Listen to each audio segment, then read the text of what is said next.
Biasanya ketika kita membicarakan sesuatu yang bersifat biologis, kita tuh punya ekspektasi akan sebuah kepastian mutlak, Iya, ya, betul. kayak rumus matematika gitu. Iya, betul. Sesuatu yang sangat biner, sangat rapi, hitam dan putih. Nah, persis. Anda melihat kromosom X dan Y atau melihat anatomi fisik seseorang, dan sains itu seolah langsung menunjuk dan berkata, nah, itu dia, itu laki-laki.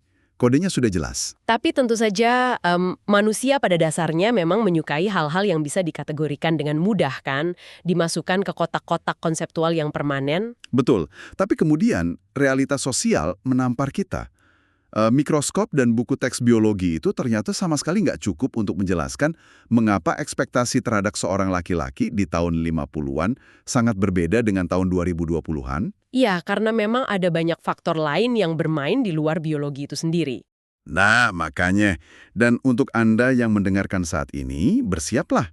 Karena kita akan membedah secara mendalam presentasi berjudul Maskulinitis 2026, karya Wenning Udasmoro. Ini akan membongkar habis cara Anda melihat konsep gender. Betul sekali. Kita nggak sedang membahas anatomi di sini. Kita akan melihat bagaimana sejarah, ekonomi, dan kekuasaan secara diam-diam mendikte cara Anda bertindak, bereaksi, dan bahkan merasakan tekanan setiap harinya. Jadi, oke, mari kita urai materi ini. Realitasnya adalah apa yang sering kita anggap sebagai takdir biologis seorang laki-laki, itu sebenarnya hanyalah naskah budaya. Sebuah naskah yang terus dicoret, direvisi, dan ditulis ulang secara global. Ditulis ulang ya, berarti nggak statis. Sama sekali nggak statis.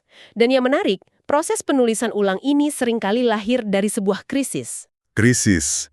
Oke, mari kita mulai dari titik krisis itu. Karena di era 90-an, tiba-tiba saja ada anomali global yang tercatat. Negara seperti Kanada dan Australia mulai melaporkan bahwa kelompok laki-laki ini secara masif mengalami disorientasi parah. Ya, mereka mulai tertinggal. Betul, tertinggal di institusi pendidikan, terus mereka juga kesulitan beradaptasi di dunia kerja. Maksud saya, mengapa kelompok yang secara historis memegang kendali masyarakat justru tiba-tiba kebingungan dengan peran mereka sendiri? Karena arena permainannya berubah drastis dari bawah kaki mereka.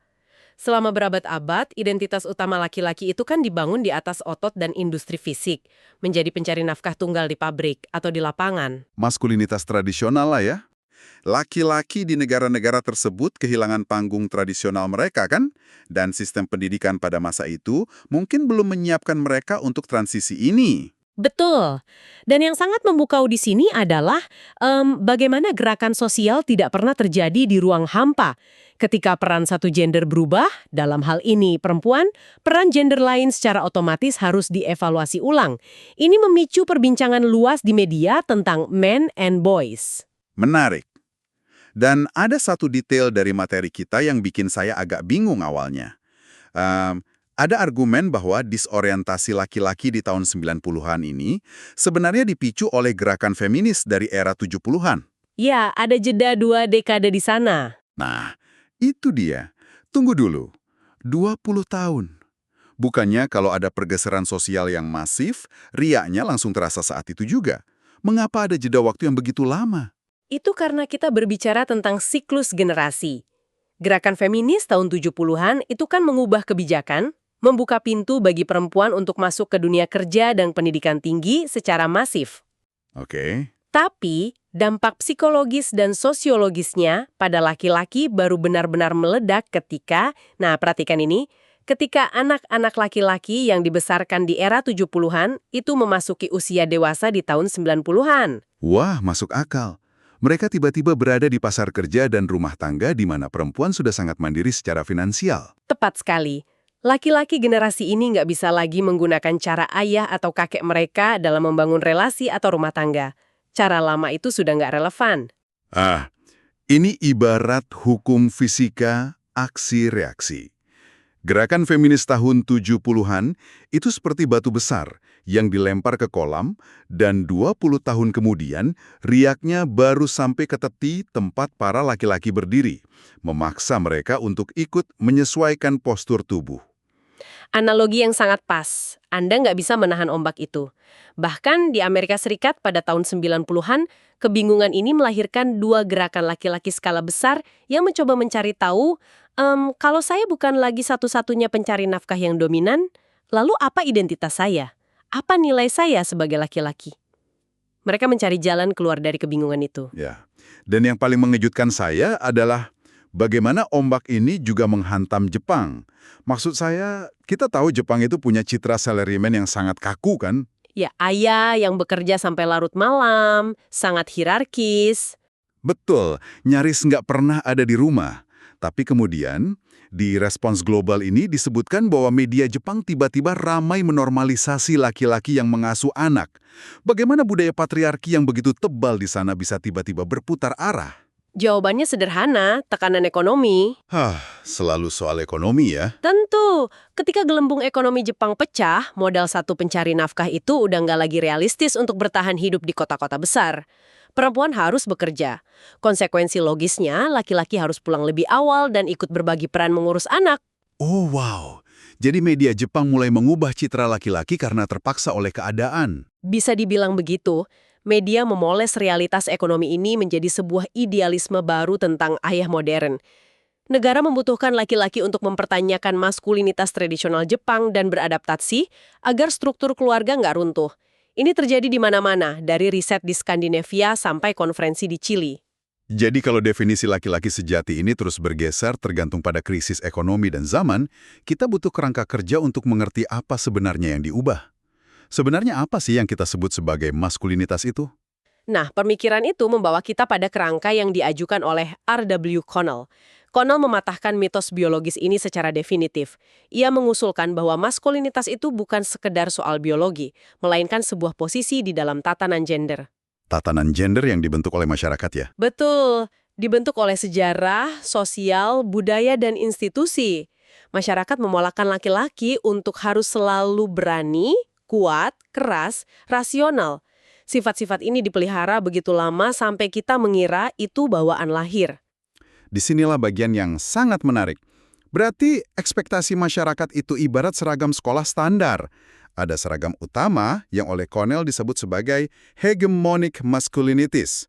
Ini adalah ekspektasi di mana laki-laki yang punya privilege itu harus dominan, fisiknya kuat, heteroseksual, pokoknya sang pemberani lah. Ya, itu adalah standar hegemonik yang dipaksakan. Tapi kenyataannya, bentuk tubuh dan identitas orang kan beda-beda. Sehingga bagi mereka yang nggak muat mengenakan seragam utama itu, mereka langsung dilabeli sebagai kelompok subordinat atau kelas 2.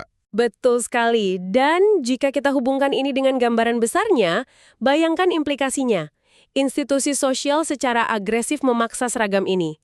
Connell dan Messersmith mencatat bahwa bagi mereka yang masuk kategori subordinate masculinities, nilai mereka dianggap lebih rendah. Contohnya kelompok homoseksual yang secara hierarki bahkan diposisikan di bawah perempuan heteroseksual karena mereka dianggap di luar norma jantan. Kejam juga ya sistem klasifikasi sosial ini. Sangat, tapi penting untuk diingat bahwa Connell juga menekankan maskulinitas itu jamak, plural. Maskulinitas itu ada dalam diri orang dengan cara dan kapasitas yang berbeda-beda. Karena faktor keragaman seperti etnisitas, komunitas, dan negara membuat cara memaknai maskulinitas itu gak bisa disamaratakan. Tepat, maskulinitas di satu wilayah bisa sangat berbeda manifestasinya dengan di wilayah lain. Tunggu, kalau maskulinitas hegemoni itu mensyaratkan dominasi absolut, bukannya sebagian besar laki-laki di dunia ini gak akan pernah muat pakai seragam itu? Hanya segelintir orang di puncak piramida yang bisa. Konsep ini terasa terlalu elitis. Kritik Anda itu sangat tajam dan sejalan dengan apa yang dikemukakan oleh Christine Beasley. Beasley mengkritik teori hegemonik ini karena dianggap terlalu elitis. Menurutnya, tidak semua laki-laki itu dominan, jadi dia menawarkan konsep alternative masculinities. Artinya ada pilihan-pilihan lain yang tersedia di masyarakat. Betul, karena dalam realitasnya, laki-laki juga seringkali menjadi kelompok yang subordinat dan marginal. Mereka tidak selalu memegang kekuasaan. Dan ini membawa kita ke lanskap Indonesia, yang ternyata penuh dengan bukti sejarah. Ada deskripsi visual dari materi kita yang sangat mengubah asumsi saya. Bayangkan foto bersejarah sekelompok pria Indonesia di masa lalu. Tradisional seperti blangkon, sarung, atau kain batik. Tapi elemen tradisional itu dikombinasikan dengan simbol hierarki kolonial.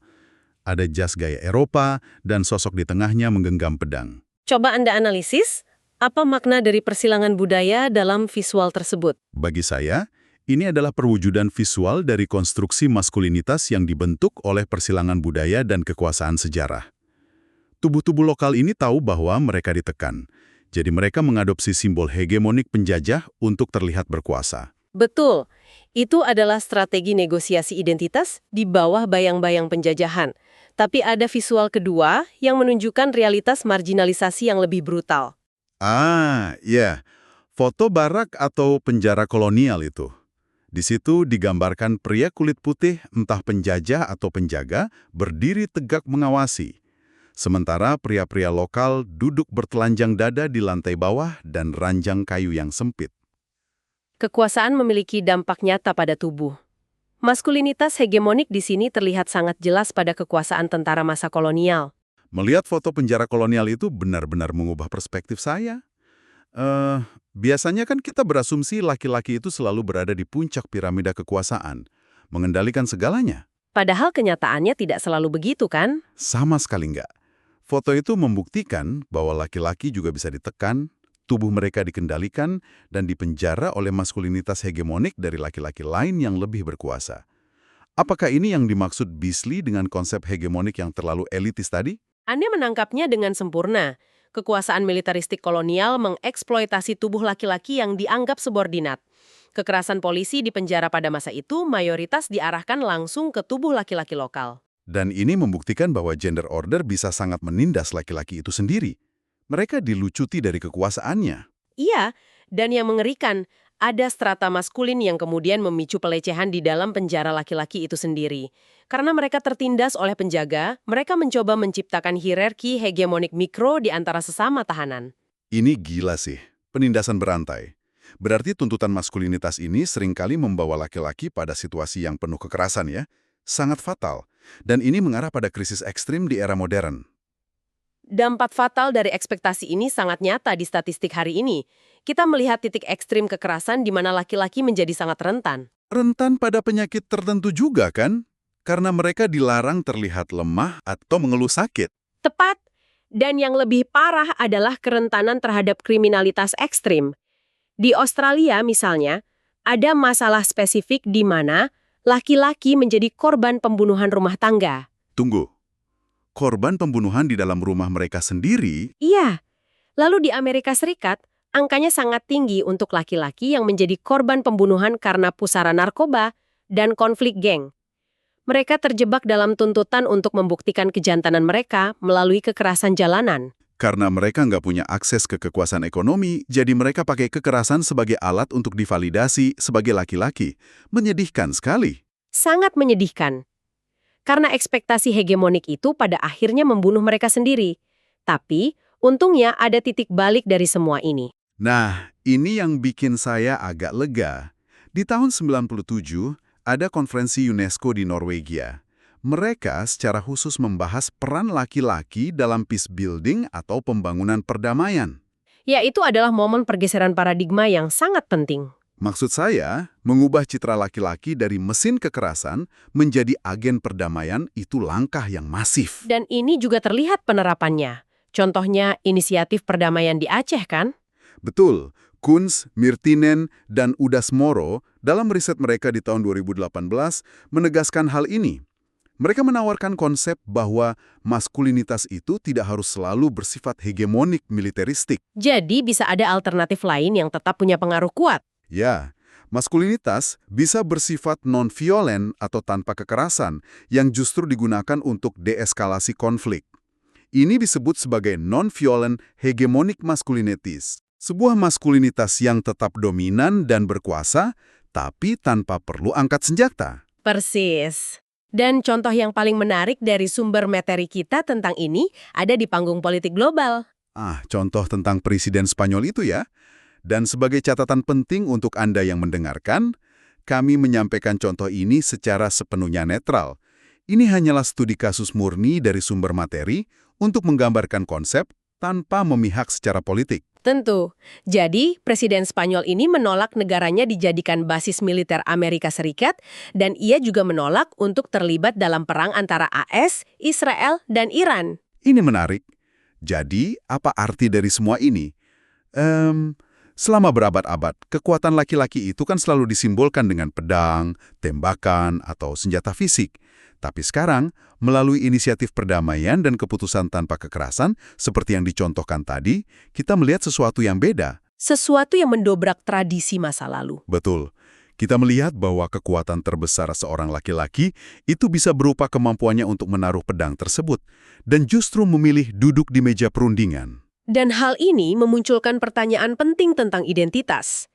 Tindakan deeskalasi itu memperlihatkan bagaimana maskulinitas perlahan mulai terlepas dari bayang-bayang militerisme. Keputusan untuk tidak menyerang justru membutuhkan kontrol diri yang luar biasa, yang merupakan bentuk kekuatan baru. Sebuah kekuatan alternatif. Wah, diskusi hari ini benar-benar intens. Jadi, kalau kita rangkum kembali untuk Anda yang mendengarkan, pelajaran terbesarnya adalah Menjadi laki-laki bukanlah sebuah takdir biologis yang kaku. bukan sesuatu yang otomatis tercetak di DNA dan tidak bisa diubah. Sama sekali bukan. Ini adalah sebuah konstruksi sosial, sebuah naskah yang saat ini sedang mengalami evolusi besar-besaran. Dari beban sejarah ekspektasi hegemonik yang menekan, penderitaan diam-diam akibat tuntutan untuk selalu kuat, hingga secercah harapan yang kita lihat dari alternatif maskulinitas tanpa kekerasan. Dan pengetahuan ini membekali Anda semua untuk lebih kritis.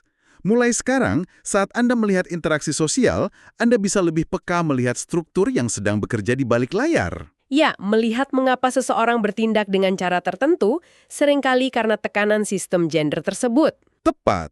Dan sebagai penutup, saya ingin meninggalkan sebuah pemikiran provokatif untuk Anda bawa pulang. Materi ini kan menunjukkan kepada kita bahwa maskulinitas hegemonik tanpa kekerasan itu nyata dan dapat eksis bahkan di panggung politik global. Sudah terbukti bisa dilakukan oleh pemimpin negara. Nah, namun tantangan sesungguhnya ada pada Anda yang mendengarkan ini. Bagaimana kita bisa mulai menerapkan maskulinitas alternatif ini dalam kehidupan sehari-hari kita sendiri? Itu pertanyaan yang sangat relevan. Bayangkan saat Anda menghadapi konflik ego yang memanas di tempat kerja. Atau mungkin saat Anda mendidik generasi laki-laki berikutnya di ruang keluarga kita sendiri. Apakah kita akan mewariskan pedang kekerasan itu? Atau kita berani memulai tradisi baru? Silakan Anda renungkan. Terima kasih sudah bergabung di sesi eksplorasi mendalam kita kali ini.